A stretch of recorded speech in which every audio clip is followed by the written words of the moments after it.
Welcome to the Ephesiology Podcast, a podcast dedicated to the study of the early Christian movement and its implications for the church today.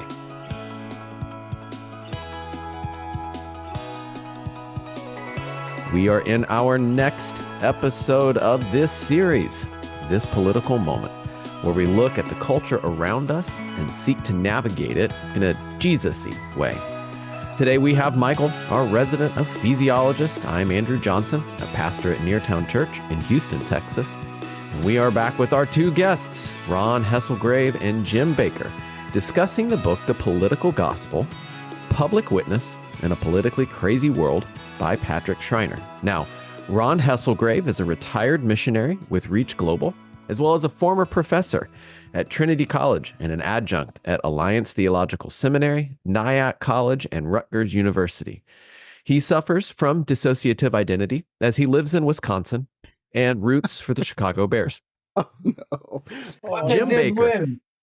It's you just take what you can get. Jim Baker is a missionary with Reach Global for 20 years with a focus on Ukraine.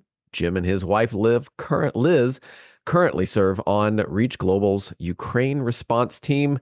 Gentlemen, glad to have you back. Good to be here. Hey, I'm all here just to throw you whatever curveball about yourself that you do not understand or know is coming. So, all right. So for those of our listeners who are listening, they've joined us. This is actually a part 2. This is actually perhaps a part 4 on our series, This Political Moment. But we're continuing on in this discussion of Schreiner's book, Political Gospel. Michael, what was part 1? Oh, that was a good question because it's been a couple of weeks, hasn't it? It's been a couple of weeks. Yeah, we've had a moment. Part 1, we talked a lot about Jesus and his political, unpolitical, apolitical nature, and what that means. What are the implications of that for the church today? That's an excellent summary. Schreiner puts all of the, I'm not saying all the Jesus talk, right? Like we didn't get Jesus out of the way early in the book, and we're going to move on to what we want to talk about. But he couches it and says this is the political past. And he's talking about the things that we saw Jesus do and how he interacted with the state, if you will. But he moves on to the second section, and it's called The Political Present. Ron, Jim, what do you see as the important difference separating it like this and the implications of dealing with the political present? Well, first of all, the first part talks about Jesus' ministry. The second part really talks about the ministry of the early church and Paul's ministry. So, and then the implications of that for us in the present day. So I think that's the way it kind of breaks down. But I just want to kind of begin how to frame this, because viewing some of your previous podcasts, I know there's discomfort with the discussion of politics per se, and that is accurately heard. So I just want to kind of address that briefly. I'm uncomfortable with discussing politics as well. Our family is deeply divided over politics, as many other families are. And so, we're probably more polarized today than any time since the Civil War. So, I think that's introduces a great discomfort, in discussing the whole issue of politics. But I think we need to keep in mind the fact that Jesus was born into a deeply polarized context himself. Yeah. He was born into, a situation where, just think of the conflict between the zealots and the tax collectors. Talk about cultural war. There was a real cultural war going on there, right? And yet he incorporates both in his band of disciples. I mean, you can imagine the kind of discussions they had, you know, amongst themselves. You know, these a zealot and a tax collector, and then everything in between. So Jesus himself had to address deeply political issues, and yet, and he was political, but not political in the sense that we understand him, oftentimes understand him to be political. And I think that's Schreiner's whole point, that we need to be political, but political in a very different way than is usually understood in our present cultural context. I really appreciate Well, that point, Ron, only to jump in and say, it really does crack me up when we all put forward our reasons why the Bible's commands as we understand them, they just can't be followed today, because don't you know how bad it is? Don't you know all the things and our political climate and how stark it is and how deeply divided? And it always makes me laugh just a little bit when we say, can we pause? Because those commands came when the Romans were in charge, and it was not all hunky dory, and it was real bad, in fact. And so because their political climate was even worse than our bad political climate, then we should probably slow down just a little bit and understand that these commands that we have from Jesus, the words that we have from Paul, and the way that we see the church living out are actually things that we do need to listen to. Yeah, I mean, we sing in Christmas time, we sing Silent Night, Holy Night, right? It was anything but a silent night, holy night, you know, when Jesus was born. It was anything but tranquil, you know, when Jesus was born. In fact, Joseph and Mary had to flee to Egypt, you know, for their lives, because their lives were threatened by Herod. So yeah, and then Jesus, of course, died on the Roman cross, and he was accused of political sedition. So that's a context in which we have to understand, you know, politics in Jesus' day and in the early church. That's my main point. Good. Yeah. Well, I think that's always important for us to keep in mind, because our tendency is to think of Jesus favoring our particular political positions, where at least it seems to me that if I read the Gospels correctly, he's not siding with the zealots or the tax collectors, nor is he siding with the Herodians. He doesn't side with the Sadducees, who are in favor of Roman control, or the Pharisees, who are not in favor of Roman control. And so he had I think we could say, a divine ability to navigate the complexity of the culture and present. I don't know, would it be accurate to say that he presents a third way, or whatever, a different way to be political than what the system, the political system, is dictating Exactly. as the meaning of being political? Yeah, exactly. I mean, a middle way in that he, both in terms of what he encountered and what he embodied, there are two extremes. And in this section, when we see what the council of the early church was, what we read in the New Testament, there are elements that are definitely subversive of the empire at that point, the idolatry, particularly of the empire. But at the same point, there are very significant messages of submission, that the powers are in some way ordained by God and part of God's outworking of his creation mandate, where he doesn't act as a puppeteer over creation, but he employs human agents in order to foster flourishing. And so there's a subversive element and a submissive element. we can go to extremes on the one end where we're so subversive that we just want to take over. Right. Is it now, Lord, that you're going to bring in the kingdom and kick those bums out? Or on the other hand, submission, withdrawal, the state is the state, we are us.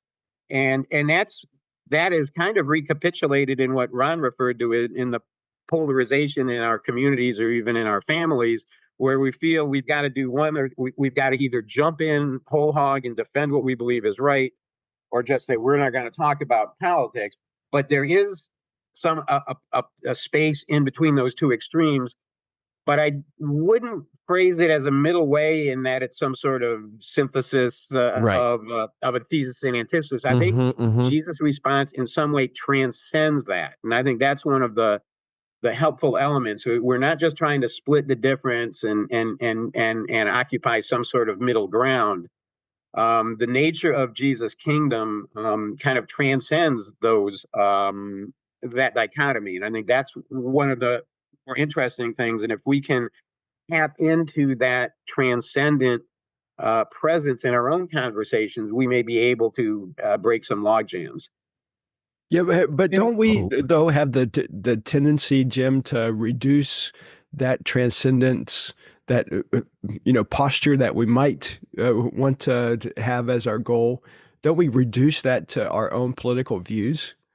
I mean, that seems to... I think that's right. Yeah, I think that's the real danger. And Scott McKnight refers to the gospel as the King Jesus gospel. And I think that's really important because, as I mentioned in the last session, we tend to separate the cross and the kingdom. We tend to emphasize either the cross or the kingdom. But Christ merges both, and it's in a sense a theopolitical gospel, which again transcends our normal understanding of politics. It's a politics of the cross that he is calling us to, and that's what Schreiner means by political discipleship. That in a very real sense, if we want to follow Christ, we have to follow Christ as one theologian has described it, in a cruciform fashion. That we follow Christ in a way that Christ himself lived, right? I mean, that's what it means to be a disciple, to follow, to live as Christ himself called us to live, and himself lived. And that was, again, in a way that combined, John Howard Yoder describes it as revolutionary subordination. There is, again, this merging of subversion, but also submission. And how do we combine the two? That's the issue. Mm-hmm. Well, and I wonder too, Ron, I mean, you bring up the cruciform idea, and I understand that idea. When I hear it, though, it just feels like it's reducing who we are to be to a moment in Jesus's ministry. Granted, it's the ultimate kind of important one. A very important one.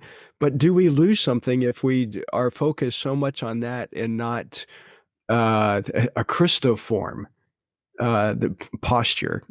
You know what I mean? And so looking at the entirety of Jesus's life and what he did, what he stood for, how, we so often talk about how he does Jesus-y things, and what that means for us.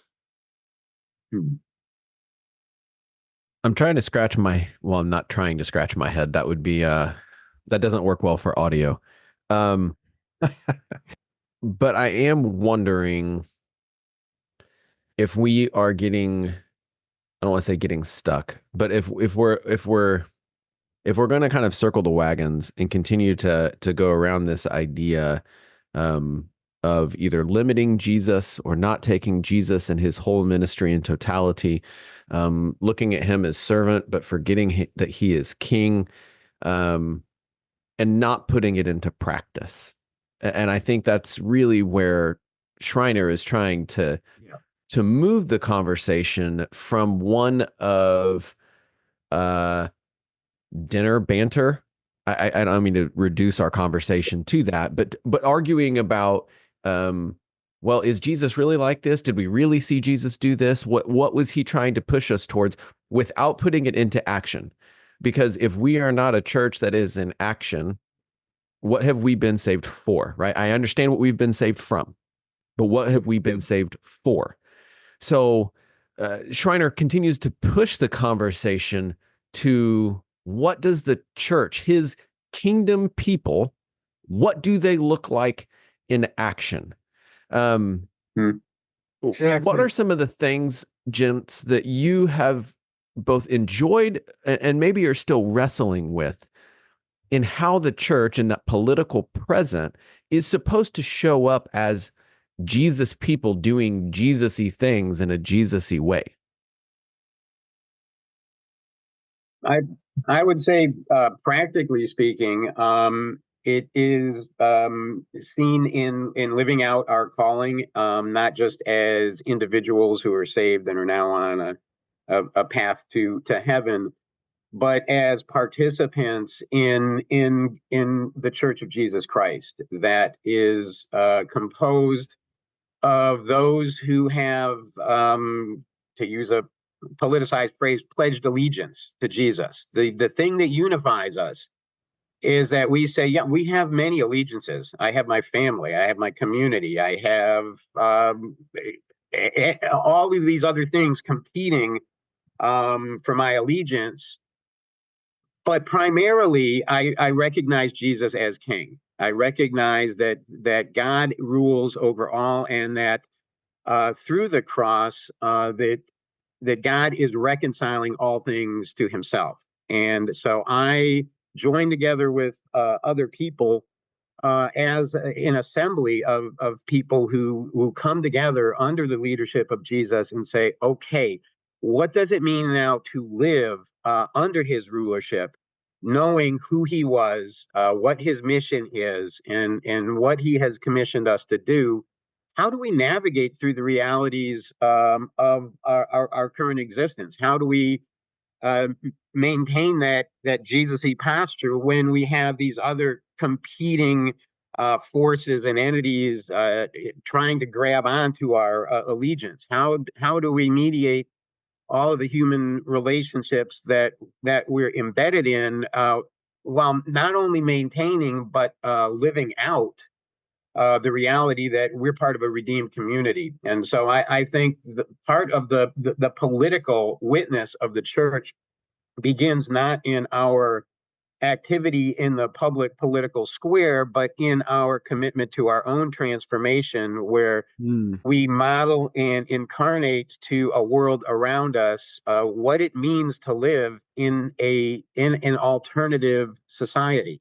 And so when we begin, for example, the politicization of the church is when the church gets out and says, we think you ought to institute this policy or these laws, or say this is right and this is wrong, and in effect try to effect some sort of transformation in the outside world that we have not yet experienced and are not yet embodying ourselves. Wow. So I think first and foremost, the political witness begins through our commitment to be transformed together in a community that's pledged allegiance to Jesus.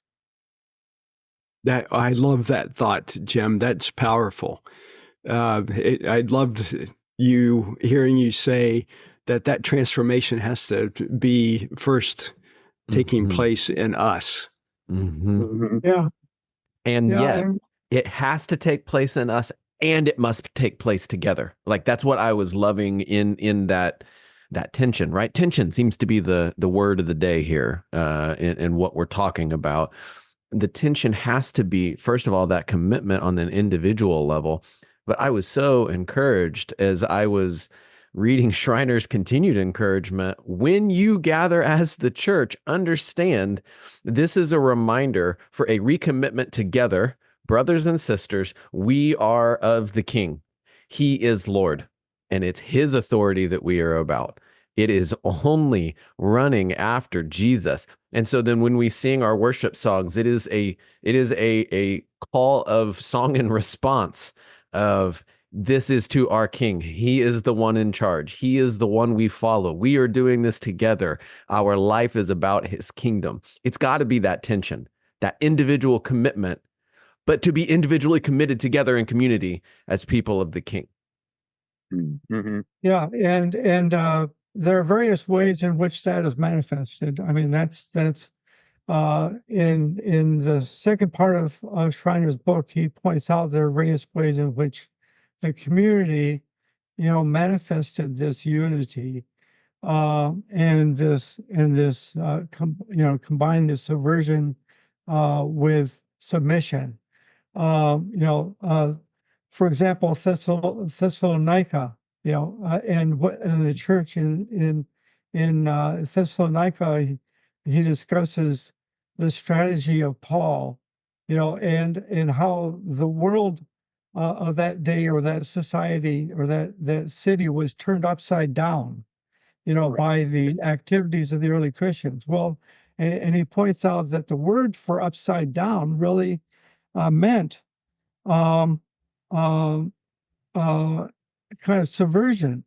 Yeah, it was interpreted as, what are the terms that he uses? It was used, the Greek word for subvert, agitate, overthrow, or disturb. Yeah. So what they did, in following Jesus, was so radical that it was understood as subverting, the society of that day, the culture of that day. But it was a collective. It was a collective activity of the early Christians, which brought about that reaction, that response. Pressing into the rap sheet that Paul and his compatriots accumulated. You read about it in Acts 16 and 17. The accusations of being subversive that were leveled against them. They're inciting rebellion. They're troublemakers. They're disrupting the empire. And remember, of course, this was the era of Pax Romana, where Rome had been instituted by the gods to bring order into the chaos of the world. That they were politically subversive because they said they denied that Caesar was the ultimate authority, that they somehow advocated another king. And I think in Acts 17, they're saying, look at what these Jews are doing. In other words, the Jews had a place in society, but they were overstepping their bounds. Mm-hmm. They were challenging the boundaries and identities. And so as a result, the people from the perspective of the empire thought these are real troublemakers and subversive people that are against everything we are. But in point of fact, I don't know that actually sticks. I think they were subversive, but in a different way. The Pax Romana, for all of its vaunted order, was accomplished through conquest and violence and injustice. That they weren't really against the empire at all. What they were against and what they were subverting was the empire's nationalism, its idolatry of its self-idolatry, its ethnocentrism. Mm-hmm. Its idea that Roman law is primary and there's nothing that stands above it.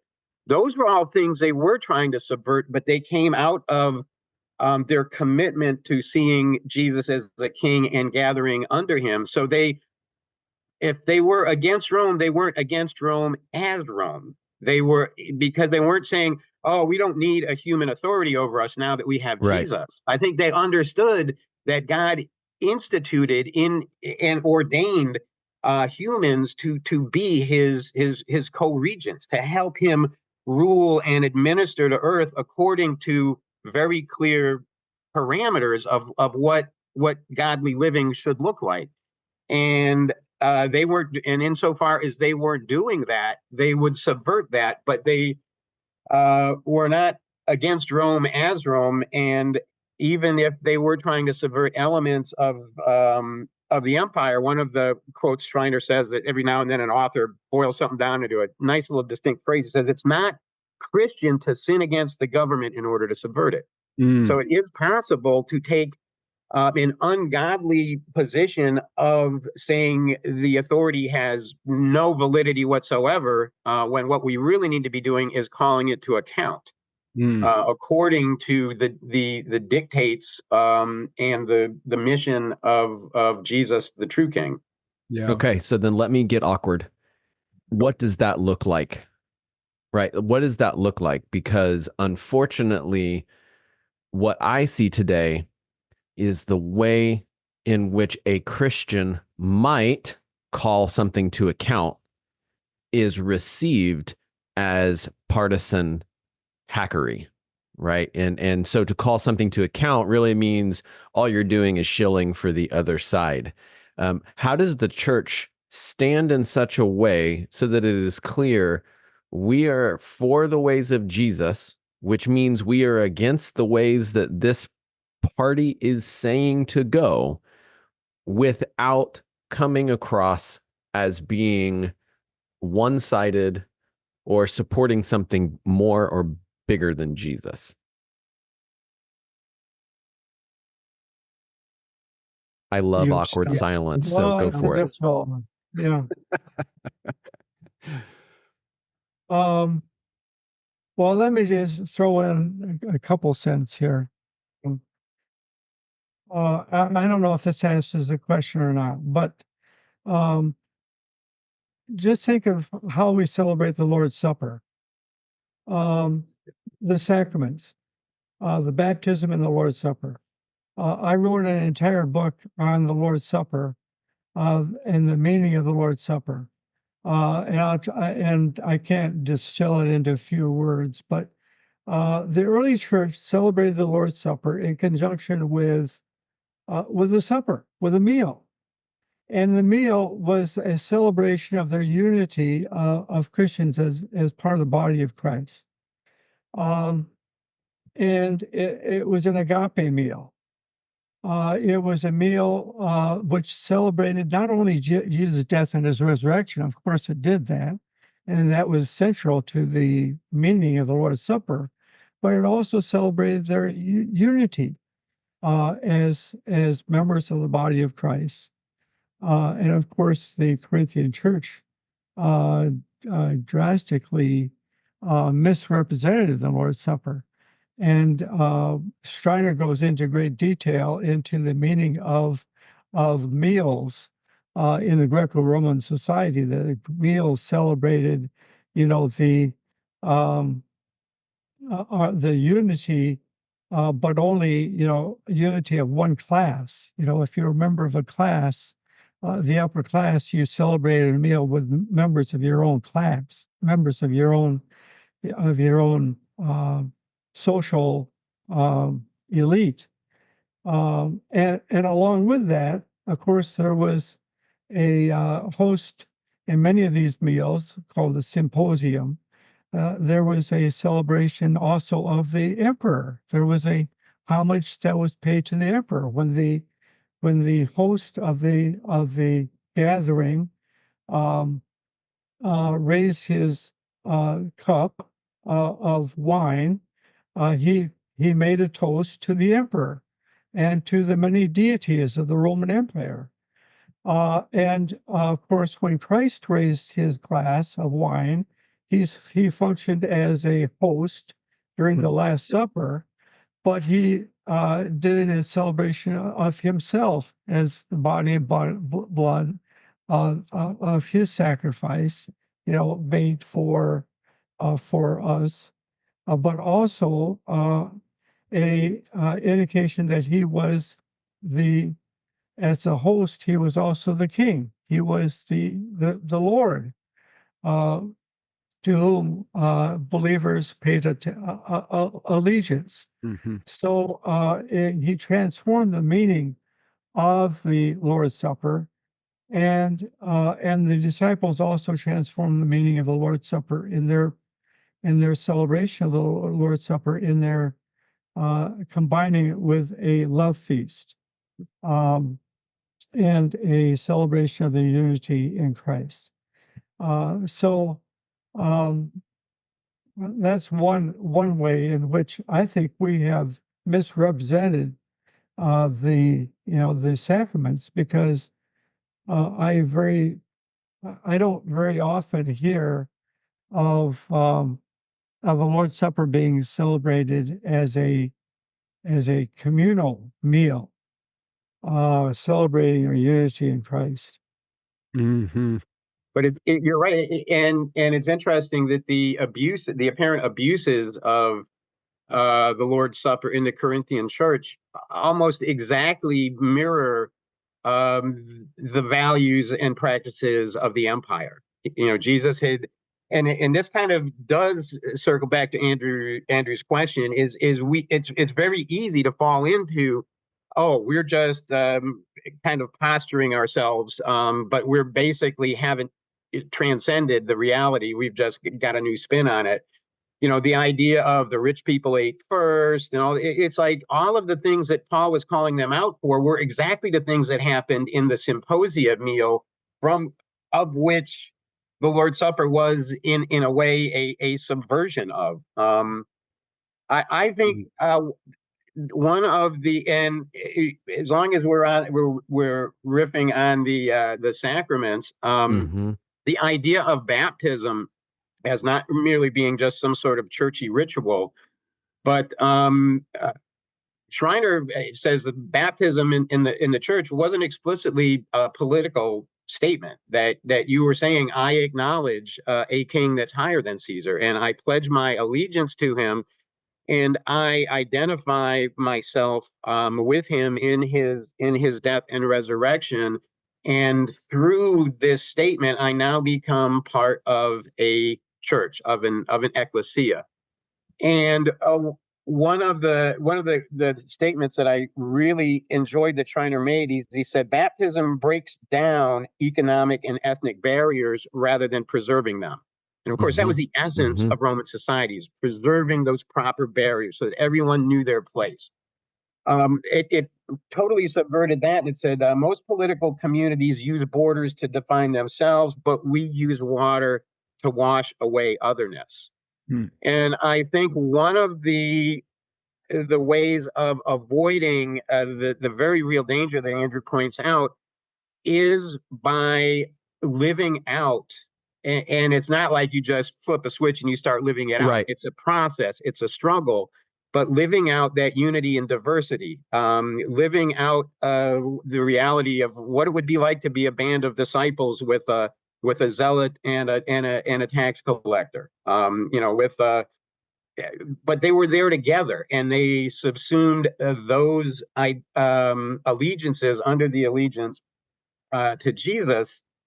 And we kind of have that same tension in terms of how we see the church, that the church, in a sense, was political. We talked last time about the way a lot of the words that sound churchy to us, like you talk about the Savior, and you go, oh, that's a religious term. It has no meaning outside of religious discourse. Whereas when the New Testament writers were referring to Jesus as soter, that was a word that was used all the time and never in a religious setting. It referred to what the emperor was doing on behalf of the gods to impose order on society.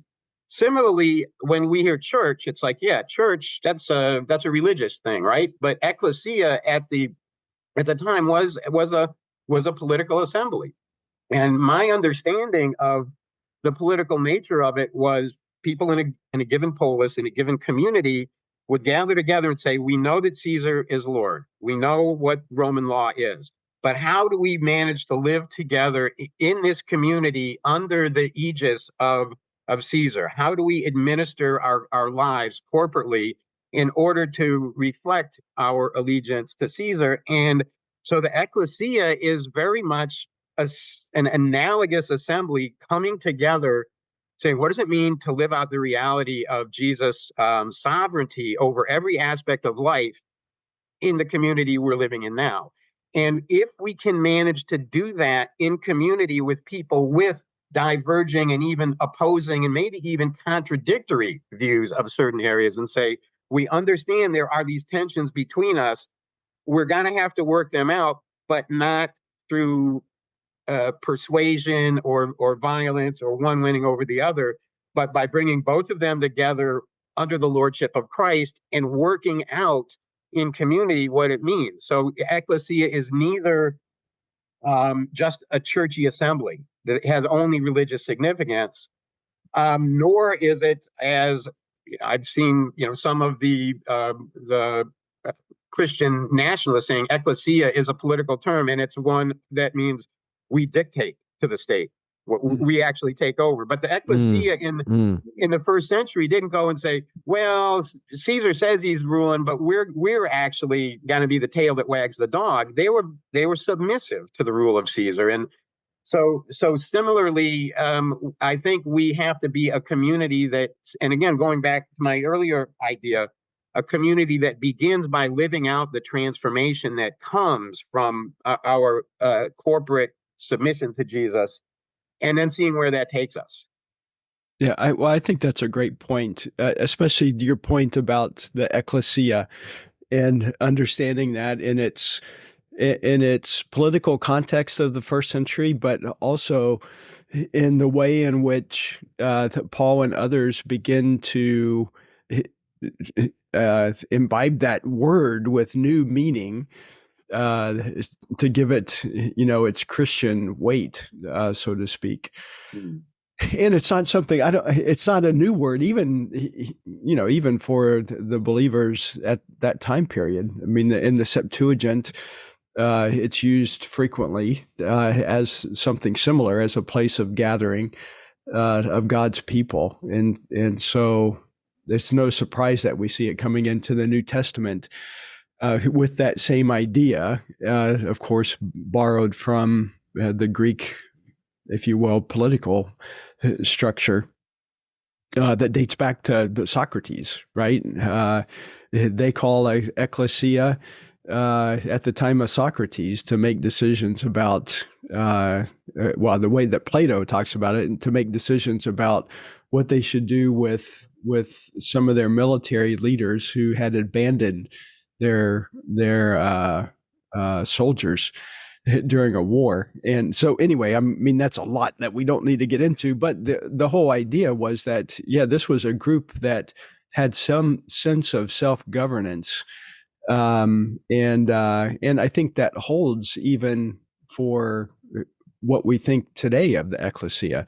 There is a sense of self-governance, but it's not outside of the current political systems. It learns to function within those systems in ways in which it can literally embody its identity in a community that will ultimately be a witness for Christ.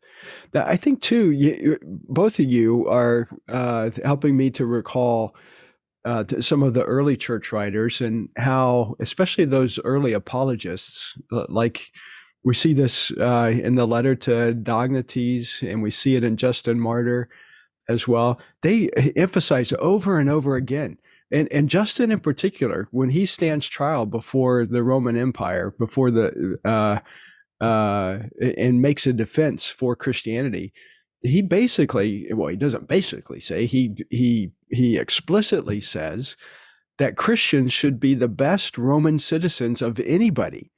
And if you see that the Christians are not being good Roman citizens, then they deserve to be executed. And I think that's quite a statement from Justin about how we as believers live within a political system while we're also fully aligned with Christ. And Schreiner calls for citizenship, right? That's the again, the way that Schreiner argues is very, can we say Kellerian? Tim Keller talking about, you don't go so far to the left that you fall off that side of the hill, or then so far right you fall off that side of the hill. You're coming into the middle, which is technically neither right nor left, but is a different way, like a crown of a road. And so he is Schreiner is calling us as Christians to be those faithful citizens, to live within the state, but not purely subservient. Whatever the state says is right, is good, we will follow and go ahead with, or the state is evil and I will always rebel, and show me the latest revolution, I will join to fight. Yeah.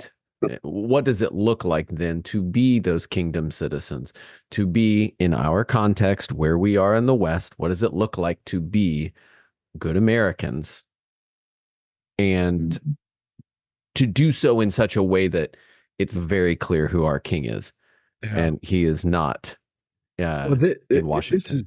Andrew, this is where it gets challenging then, because then to be a good American citizen, if you're Republican, means that you are Republican. And so everybody should become Republican. And the Democrats would say the same thing, and third party advocates. But isn't that confusion of identity? 100%. Yeah.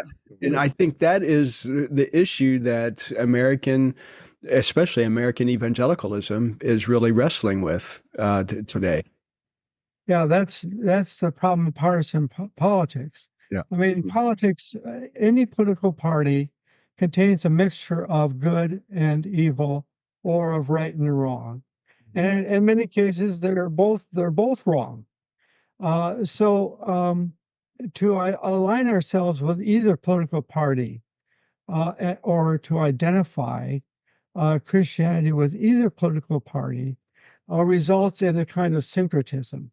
Or if not, idolatry. Yeah, I would say idolatry, right? Right. That's the problem that evangelicals have come to identify Christianity so closely with a political party that it becomes, to use the term politicized. That's what politicization means, right? The party defines what our values are, not Christ himself. So Schreiner's whole point is that there is an overlapping of the two kingdoms, but they're not identical. They're not the same. There's also a distinction between the two kingdoms. The two citizenships are being citizens of the state, but also citizens of heaven. There tends to be either a merging of the two or a total separation of the two. His argument is that there is an overlapping, but also a distinction, and we need to keep those two, keep that tension. So a Venn diagram. There you go. Everything is solved by the Venn. Everything is solved by a Venn diagram. So there is overlapping. There are things that are very, very clearly not Jesus-y. Yeah. That both parties are very proud of. I think anybody who has either been assaulted by the commercials or calls or texts, Jesus, please save me from these text bombs from these parties. But still, everyone is intent to remind you what their most important things are. And, one message you might receive and you're like, you know what, that does line up with what Jesus says. Like, I'm glad that this party or this candidate is supporting this.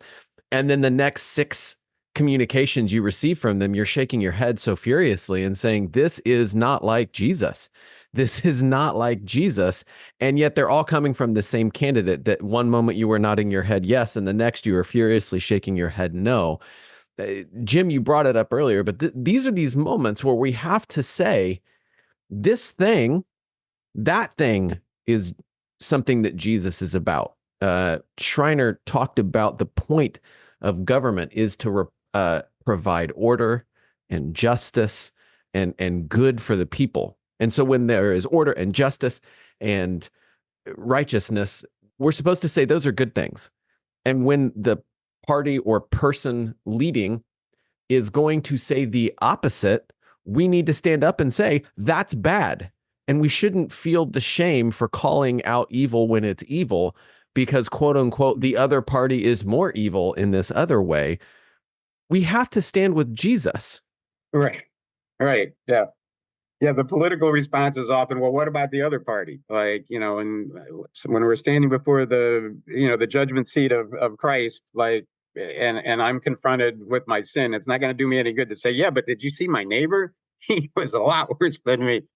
I think it isn't as, I think even beyond the tendency to align ourselves with political parties or political entities, because that seems to be the way things get done. I think what fuels the idolatry is the supplanting of the narrative of the gospel, or the narrative of Scripture that the gospel is the linchpin of.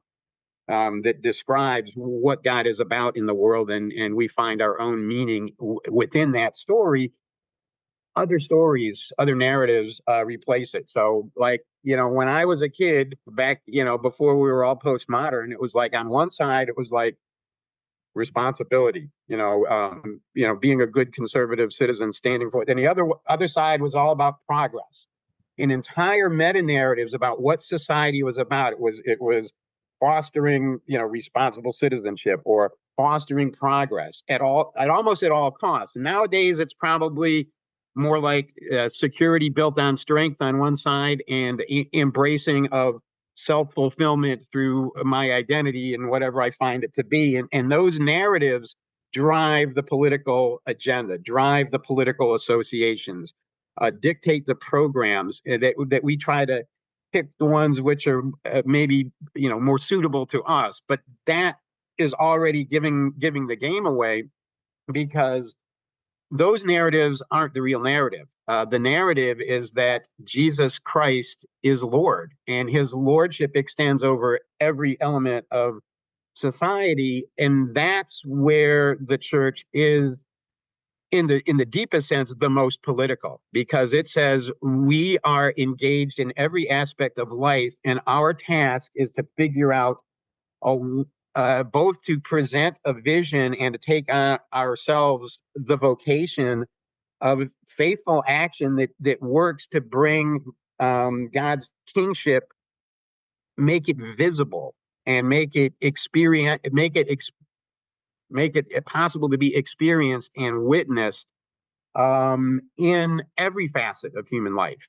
Because to do anything less than that is saying Jesus isn't Lord, he's just one of many powers. If he is the power, and there's no square inch of creation where Jesus doesn't say this is mine, then wherever we're at, we begin to say, what does it look like to proclaim and live out Jesus' lordship in this area? And that has to begin with us. That has to begin with our own commitment to transformation. And that's where the fragmentation of churches into, here's a conservative church, here's a Democratic church, here's a liberal church, here's a progressive church. That is so corrosive of what the church is meant to be, because we're all supposed to be coming together in community, subsuming these other allegiances under the allegiance of Jesus Christ, and say, how together do we move forward? It's that when I think of the church being politically active, that's where it begins. It begins with us, and it begins with us subsuming our own conflicts, as real as they might be and as heartfelt as they might be, under the greater goal to see God's sovereignty proclaimed and lived out. I think that's solid. That is so critical. You kept coming back to, Jim, what does our identity as people of Jesus, who is Lord, what do we do? Because if at any point our decision is, I know that Jesus is Lord and I'm his, but whatever you have put in the but, then you are stepping out of line with who our King is. And thus, if we, as primary and complete identity, are citizens of the kingdom, we serve our King, Jesus is Lord, then our steps should be in line with each other, towards his honor, towards his glory, and what that looks like in society, to the good of everyone around us, not in spite of them, but for them. Yes. Because Jesus is Lord, that is good news for everyone, So I'm landing the plane forcefully, happily, excitedly here, because I want us to realize that our political present should be to the benefit and blessing of everyone, because we are kingdom citizens, and everybody around us, wherever we find ourselves, should see that the name of Christ is a blessing and something to actually benefit and bless others.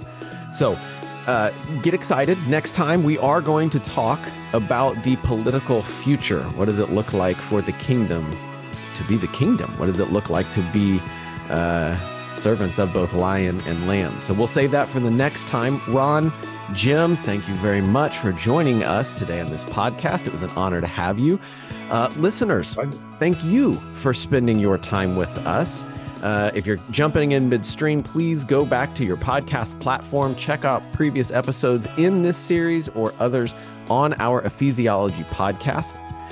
If some of the things that have come up are exciting to you and you say, what else is Ephesiology doing? Please, I want to encourage you, go online, masterclasses.ephesiology.com, see the resources that we have for you there, or how we can serve you and maybe help equip you for what God is calling you to in your context.